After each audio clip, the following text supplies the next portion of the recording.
이단들의 그 재림에 대한 강조, 그리고 이제 시한부 종말론의 여러 가지 폐단들이 우리 시대에 굉장히 많았지 않습니까? 그러다 보니까 기독교 신앙에 대한 그 회의가 많이 들게 되고, 정통적인 교회들도 좀 이상한 사이비 집단같이 인식이 되는 그런 상황에서 또 재림에 대한 이야기가 한다는 게 되게 어려운 상황이 됐죠. 기성교회가 더구나 이제 세속화되어 가지고요, 세속적인 가치를 성경적인 가치보다 더 우선시하는 경향이 많이 생기게 됐어요. 그러니까 세상적인 가치는 늘 이 땅에 속한 거 아닙니까?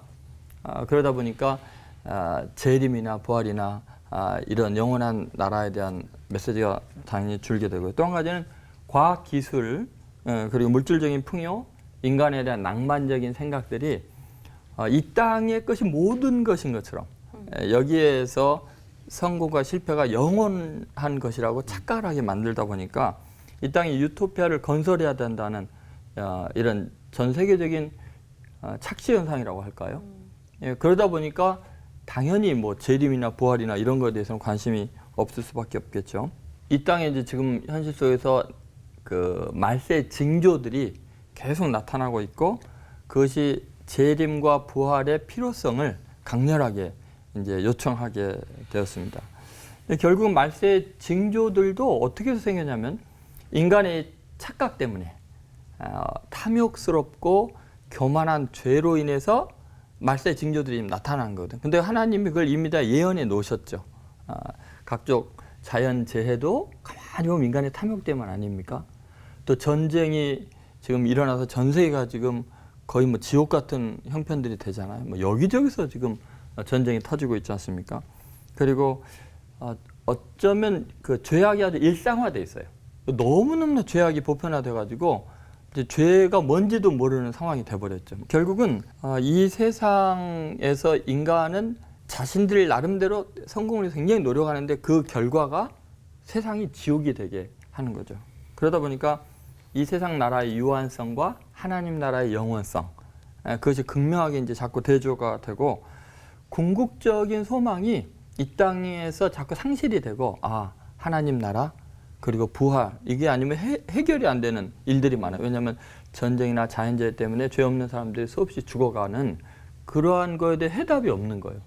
그러면 예수님의 재림이 있어야 이 악에 대한 심판이 있고, 부활이 있어야 억울한 모든 것을 대갚음을 받고 뭐 이런 게 가능하거든요. 그러다 보니까 이제 이 세상에 이렇게 재앙이 많아지고 고통이 계속 가중되고 인간의 죄의 결과들이 참혹한 이 세상이 되면 말세 징조가 나타나니까 자연히 이제 재림과 부활에 대한 신앙이 다시 이제 소환되지 않을까, 이제 그런 생각을 하게 됩니다. 그러면 이 종말과 부활 신앙으로 우리가 살아간다는 의미가 뭘까? 사실은 이 땅에서 우리가 하나님의 말씀대로 살아가는 거, 그리고 내 삶의 고난의 순간순간 하나님의 뜻대로 반응하는 거, 그렇기 때문에 당하는 핍박과 억울함과 죽음들, 이런 것들이 이 부활과 재림신앙에 의해서 굉장한 의미를 지니게 됩니다. 왜 그럴까요? 오늘 보면은 썩을 것으로 심고 썩지 아니하고 다시 살아난다 하잖아요. 약한 것으로 심고 강한 것으로 다시 살아나고, 욕된 것으로 심고 영광스러운 것 다시 살아나고, 육의 몸으로 심고 영의 몸으로 다시 살아난다 할 때, 이 심는다는 표현을 잘 보면은 오늘 우리가 당하는 모든 고난과 역경 속에서도 우리가 행동하는 모든 것들이 영원한 그 나라에서 의미가 있는, 그래서 우리는 부활 신앙으로 산다는 건 뭐냐면, 지금 부활하신 주님이 우리와 함께 계시고 그 주님께서 우리의 인생에 하나도 헛되게 하지 않고 전부 다 심는다는 거죠. 그것은 어떤 열매를 주기 위한 거죠. 마지막으로 우리가 이 부활에 대한 확신을 좀 가질 필요가 있는데, 헬린 나우엔이 죽음 가장 큰 선물이라는 책에서 이런 말을 했습니다. 어머니 뱃속에 쌍둥이가 있는데 자꾸 누이가 그러는 거예요. 오빠, 밖에서 누군가 우리 부르는 것 같지 않아? 에이, 무슨 소리야. 지금 얼마나 따뜻하고 이게 전부 다지.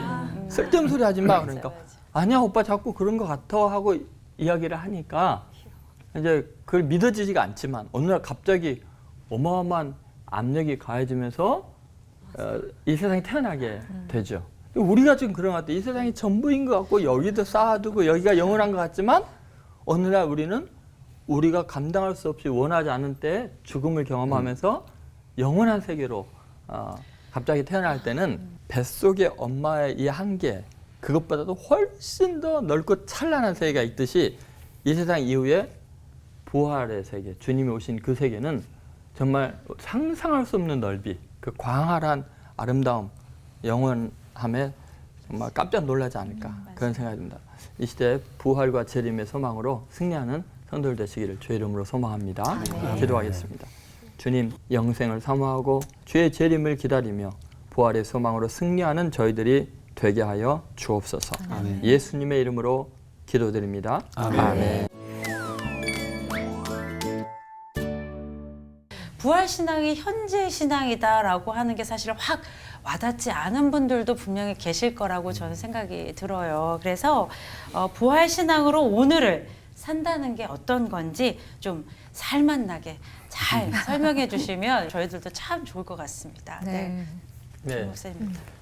그 부활 신앙 할 때 이제 부활의 첫 열매는 예수님이시고 네. 우리가 예수님을 믿는다는 건 지금 살아서 우리 가운데 역사하시는 그 주님의 임재를 의식하고 살아가는 삶이겠죠. 엠마오 마을로 가던 두 제자가 예수님이 동행하고 같이 식사를 하는데도 주님이 이제 몰아본 것처럼 우리의 삶의 현장에서 매일 현실 속에 주님이 나와 동행하고 있다. 그렇게 그 믿음을 가져야 되겠죠. 그다음에 이 부활신앙의 현재형이 굉장히 중요한 게 뭐냐면 현실 세계 속에서 당하는 고난과 억울함과 약함들이 다가 아니다. 땅에서의 일은 잠깐이고 장차 나타날 영광은 좋게 비교할 수 없다고 했기 때문에 현재 고난을 이기는 가장 실제적인 힘이 부활에 대한 신앙이라고 생각을 해요.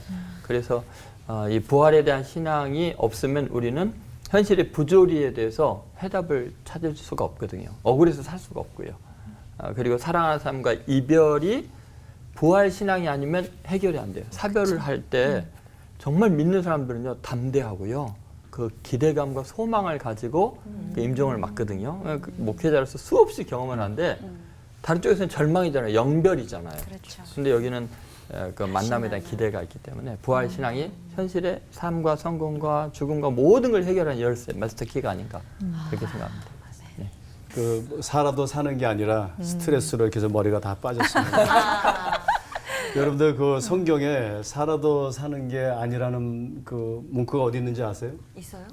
있죠. 전도서에 있어요. 그죠? 태 아래 모든 것이 헛되고 살아도 사는 것이 아니고 또 우리 할머니께서 매번 돌아가시 전까지 한영아 고난이 싫으면 가서 묻혀. 인생은 고난이야 고난. 와, 근데 전도서를 면밀히 보면은 사실 전도서의 주요 메시지는 암묵적으로 명시되는 메시지는 살아도 사는 게 아니라가 아니고 살아도 사는 게 아닌 삶 속에서 부활의 신앙을 가진 자들은 어떻게 살아야 되는가. 그게 사실의 메시지예요. 그래서 특별히 3장, 7장에 나와 있는데 한 세 가지로 요약할 수 있어요. 첫째는 우리 부활의 신앙을 가진 자들은 세상을 아름답게 보아라. 다 보이는 것보다 다 이제 보기 싫은 것들인데 우리 자꾸만 아름답게 볼 수 있어야 된다. 그게 부활의 신앙이죠. 그 두 번째는 선을 기쁨으로 행하라. 그러니까 우리가 선을 행할 때 낙심하지 말라 그랬는데 선의 어떤 그 결과를 바라는 게 아니라 부활의 신앙, 그 결과를 우리는 종말론적으로 받을 거잖아요. 그러니까 선 자체를 기쁨으로 우리가 봉사하고 기쁨으로 사랑하라. 그리고 이제 마지막에 먹고 마셔라. 제가 제일 좋아하는 거예요. 어떤 상황에서도 중요하죠. 우울증에 걸리고 뭐 죽고 싶어도 절대로 죽지 말고 먹어야 돼. 먹어야 된다. 잘 드시죠? 그럼요. 예. 그래서 잘 살고 있잖아요. 예. 그래서 오늘 교회 가서 이렇게 설교하고 돌아오는데 문자 메시지가 왔어요. 목사님 오늘 설교 듣고 사실 오늘 제가 자살을 하려고 그랬는데 잘 먹고 잘 살겠습니다. 먹고 마시고. 7장에 이제 결론이 있어요. 7장 14절에 보면 형통한 날에는 기뻐하고 좀 기뻐할 줄 알아야 돼요 우리가. 매일 찡그리고 살면 안 되고. 그리고 공고한 날에는 돌아봐라. 막 힘들 때 원망하고 원수 갚으려고 그러지 말고 힘들면 힘든 사람을 생각하고 오히려 그것을 긍정적으로 이렇게 생각하고 또 생각하라. 그렇게 살면 좋지 않을까 생각이 듭니다. 우리 교수님이 말씀하셨던 말씀 또 우리 목사님이 말씀하셨던 이 말씀을 한마디로 저는 그냥 이렇게 축약한다면 예수님께서 부활하시고 난 다음에 처음 제자들에게 찾아오셔서 평안이 너에게 있을지어다라고 2번 반복하셨거든요.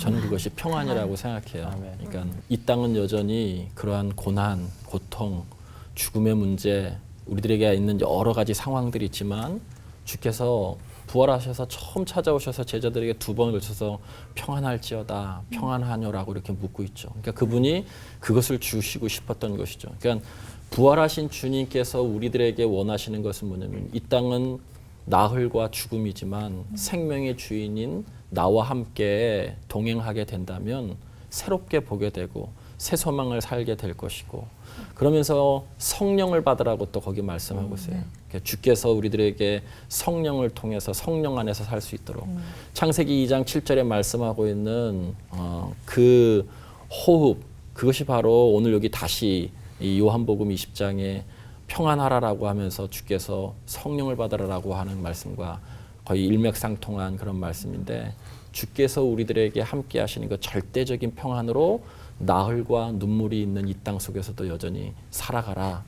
저는 그것이 이 세상을 부활신앙 속에서 새롭게 고난 가운데서 볼 수 있는 신앙이 아닐까, 부활신앙의 축복이 아닐까 그렇게 생각합니다.